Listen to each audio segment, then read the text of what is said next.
The restaurant carried the tired calm of a late afternoon, when the lunch rush had faded and dinner was still far away. Sunlight slipped through the wide front windows, falling across scratched wooden tables and the tiled floor that had seen decades of footsteps. At a small corner table near the window sat two elderly men. Their jackets were old but clean, each marked with small, almost forgotten military pins that only those who knew would recognize. Their hands rested around chipped coffee cups, fingers thick and scarred from years of labor and earlier years of war. Frank counted coins slowly, lining them up with care. Miguel watched, pretending not to notice the total falling short. They spoke quietly, reminiscing about ordinary things, the weather, an old baseball game, a joke they had told each other countless times. There was comfort in the routine. They had come to this restaurant for years, not because the food was special, but because no one usually asked questions. The door swung open hard, the bell above it ringing sharply. A police officer stepped inside, his uniform crisp, his expression already impatient. His boots echoed as he walked, eyes roaming the room with a sense of ownership. When he noticed the two old men and the coins on the table, his mouth twisted in irritation. He stopped beside them. "You planning to pay for all that?" he asked loudly. Frank looked up slowly, his movements careful. "Yes, officer. We're just finishing our coffee." The officer glanced at the coins. "Looks like you're short." Miguel nodded politely. "We'll make it work, or we'll leave." Something in that calm response seemed to offend the officer. He leaned closer, lowering his voice but not the threat behind it. "This place isn't for people who can't afford it. You two think you can just sit here all day?" Frank straightened a little. "We served this country," he said quietly. "We're not bothering anyone." The room seemed to hold its breath. A waitress paused mid-step. A couple at the next table went silent. The officer's jaw tightened, pride bruised by words spoken without fear. Without warning, his hand moved. The slap landed across Frank's face with a sharp crack that echoed through the restaurant. Frank's head turned slightly, his glasses slipping down his nose. Before anyone could react, the officer turned and struck Miguel as well. The sound was just as loud, just as cruel. "Don't ever talk back to me," the officer snapped. "I could arrest you both right now." Frank touched his cheek, stunned more than hurt. Miguel stared at the table, his hands shaking, not from weakness but from humiliation he had not felt in decades.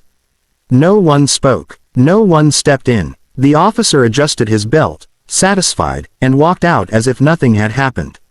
The door closed behind him, the bell ringing again, softer this time.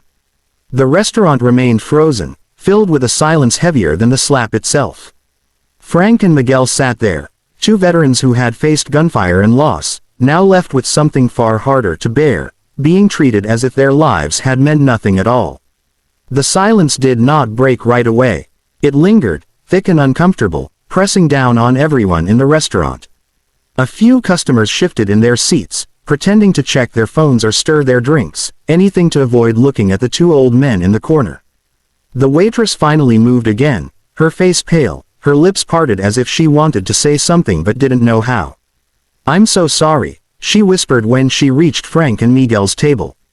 I didn't know what to do." Frank forced a small smile, the kind people use to protect others from their own pain. "It's all right, miss. You don't have to worry." Miguel said nothing. He stared at the coins still, lined up on the table, now mixed with a drop of coffee that had spilled when his hand shook. The red mark on his cheek burned, but what hurt more was the feeling of being invisible. The manager came over, wringing his hands. He offered a quick apology, one that felt more like an obligation than regret.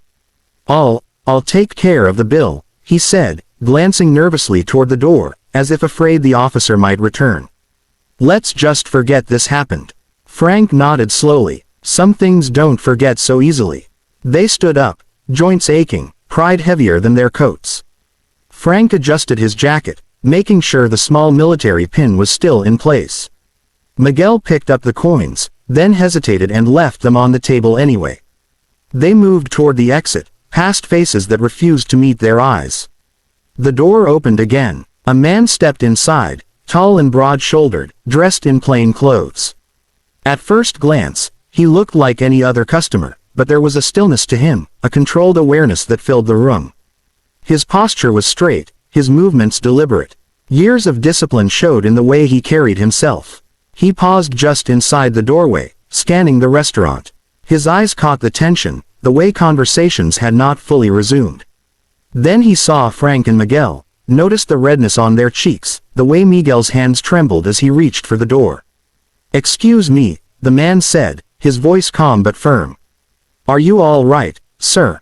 Frank stopped. He looked up at the stranger, then glanced at Miguel. "We're fine," he replied. "Just heading out." The man's gaze lingered on Frank's face. "That doesn't look fine." Miguel sighed, exhaustion creeping into his voice. "It's nothing we haven't handled before." The man nodded once, as if he understood far more than those words suggested. "May I sit with you for a moment?" They hesitated, then returned to the table. The man pulled out a chair but did not sit right away. Instead, he stood beside them, as though guarding the space. "I'm a Marine," he said quietly, not boasting, simply stating a fact. "And I know what it looks like when respect is taken instead of given." The waitress watched from behind the counter, hope flickering in her eyes. A few customers leaned closer, curiosity mixing with guilt. The Marine took out his phone. "Who did this?" Frank opened his mouth to protest, but Miguel placed a hand on his arm. "A police officer," Miguel said softly. "About an hour ago." The Marine's jaw tightened. "Then this isn't over." He made a call, speaking in low, controlled tones. The room seemed to shrink around his voice. When he ended the call, he finally sat down, folding his hands neatly on the table. "You don't need to say anything else," he told them. "I'll handle it." For the first time since the slap, Frank felt something shift inside him. Not anger, not revenge, but the quiet relief of not being alone anymore. Time seemed to slow as they waited. The Marine remained still, eyes occasionally lifting toward the door, alert without being restless. Frank and Miguel sat quietly, the weight of the moment settling into their bones. Around them, the restaurant felt different now, less careless, more watchful. Whispers floated between tables. Someone finally spoke up, then another, voices low but certain, sharing what they had seen earlier. The sound of sirens grew closer, first distant, then unmistakable. Red and blue lights flashed through the windows, washing the walls in brief pulses of color. 2 patrol cars pulled up outside. The door opened, and the same officer stepped inside, his expression confident, almost annoyed, as if he had been inconvenienced. "What's going on?" he demanded. The Marine stood. He did not raise his voice, but the authority in his posture was impossible to ignore. "An investigation," he said, "into an assault that took place here." The officer scoffed, but his eyes flickered toward the growing crowd. "You don't know what you're talking about." Before he could say more, another uniformed officer entered, followed by an investigator in plain clothes. The manager hurried forward, pointing toward the security monitor behind the counter.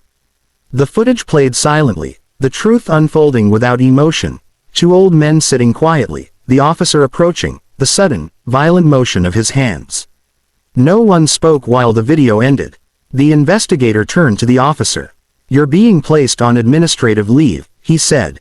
"Hand over your weapon." The officer's face drained of color. He tried to protest, but the words collapsed under the weight of evidence and witnesses.